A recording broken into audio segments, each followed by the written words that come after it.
Hello, I'm Hannah, and this is Hannah's Books. Autumn seems to have finally arrived in the Washington, D.C. area. The temperature has started to drop a bit, and the humidity has eased now that we're at the end of September. This is my favorite season, and I can't wait to light a fire in our backyard fire pit, cook warm dinners in the slow cooker, maybe drink some mulled cider, and swap out cotton yarn and start knitting with wool again. But perhaps the very best thing about autumn is that it means Victober is drawing near.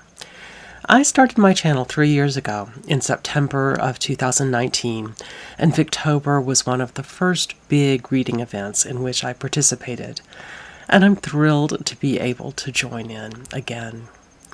This year's lineup of hosts have put together a fabulous selection of reading challenges. Let's go through them. First up is the group read of Thomas Hardy's The Mayor of Casterbridge, to be read a couple of chapters a day over the first 3 weeks or so of October. It won't be my first read of it, but I'm really looking forward to reading the novel together with all of you and getting to see new things in it. Let me tell you just a little bit about my history with both this particular book and many of the other books by Thomas Hardy. 5 years ago, I was diagnosed with aggressive breast cancer and went through surgery and chemotherapy over the course of many months. When I was in the mental fog caused by treatment, I didn't really read at all.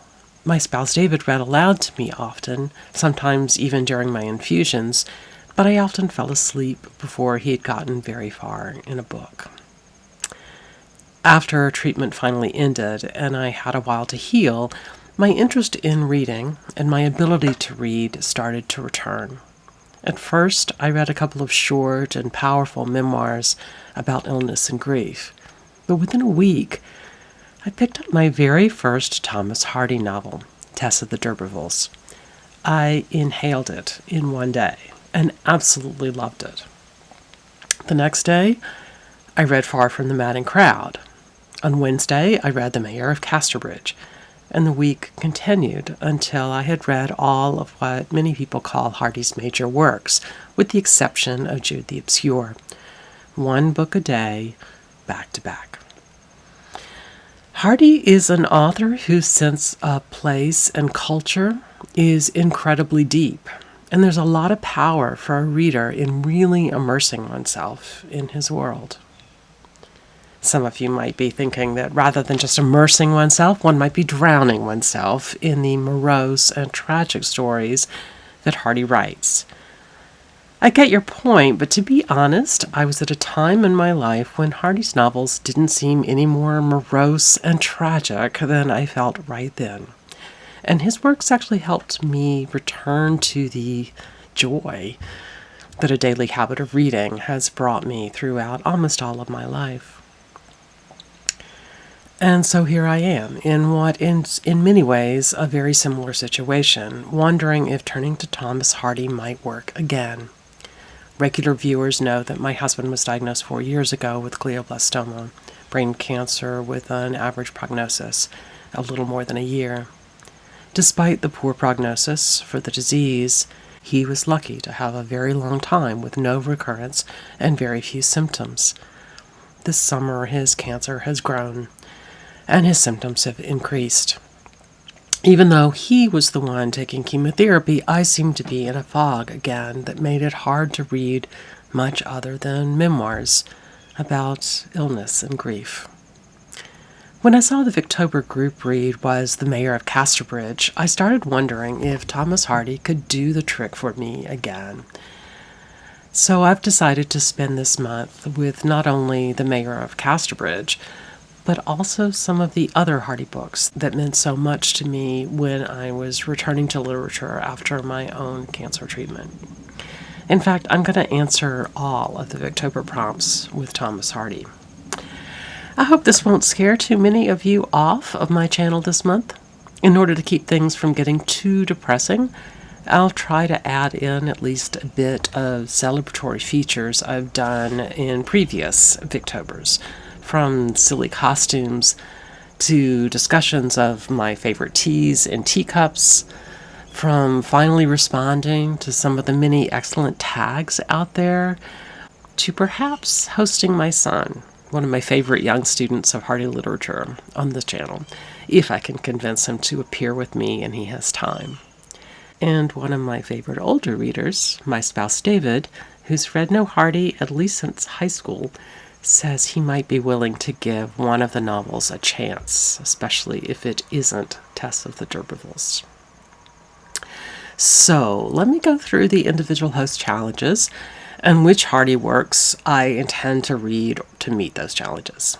First, let's start with Katie's challenge to read a Victorian bildungsroman or coming-of-age story. Bildungsroman have a slightly more specific profile than coming-of-age novels have. Often they're written in the first person, and often they're titled with the name of the main character. Think of Jane Eyre and David Copperfield. The narrative arc usually follows a specific kind of trajectory as well. Something difficult happens to the main character near the beginning of the novel, often a loss of some sort. Then the main character goes on some kind of journey, often a literal one, but occasionally a more metaphorical one, where they face conflicts as they come to understand the world in a deeper and fuller way. That process of growth through conflict is essentially the moral education that allows the protagonist to change and mature. And often one of the changes the character makes is to come to terms with the way adult society functions, and in turn usually become a member of that adult society, a position of comfort and stability that allows the book to resolve.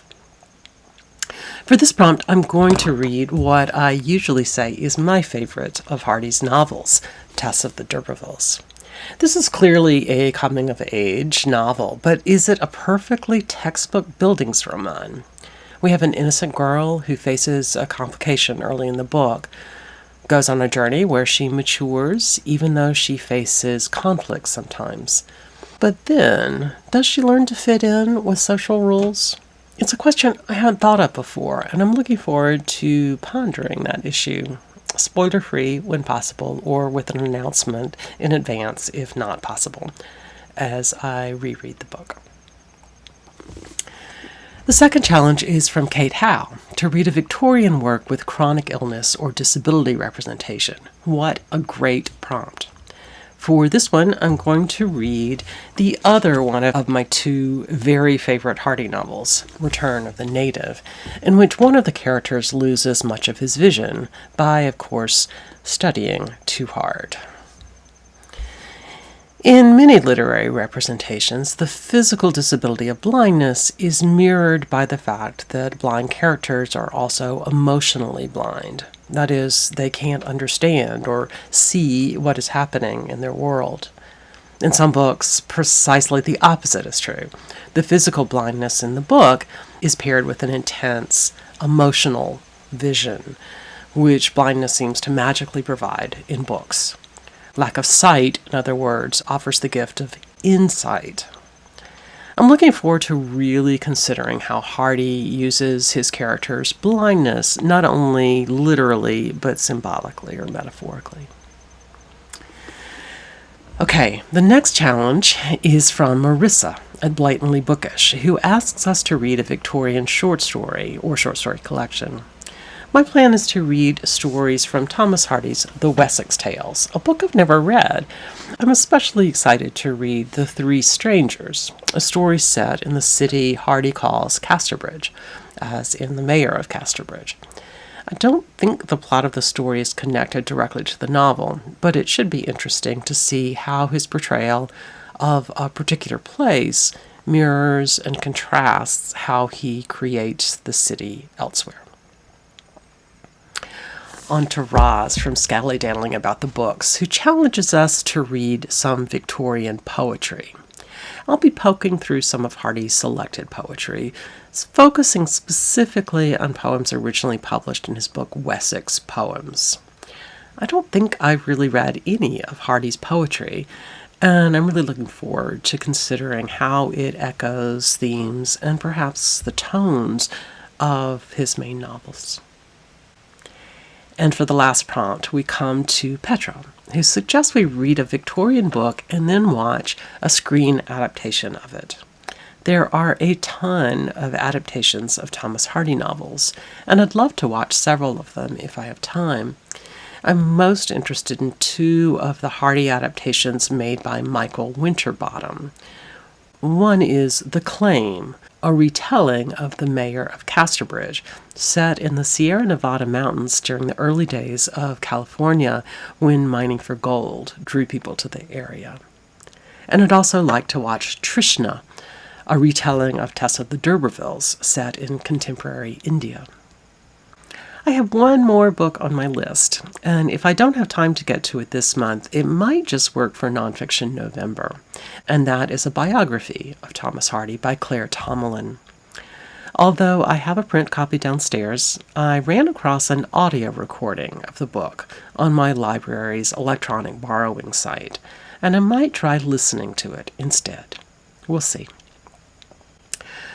All right, I can't wait for Victober to get started, and I'm looking forward to hearing all about all of your reading adventures too.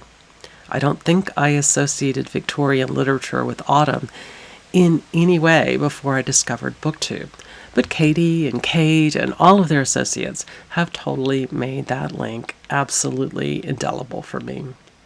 Thank you very much for joining me here today. I hope to see a lot of you this month here on Hannah's Books.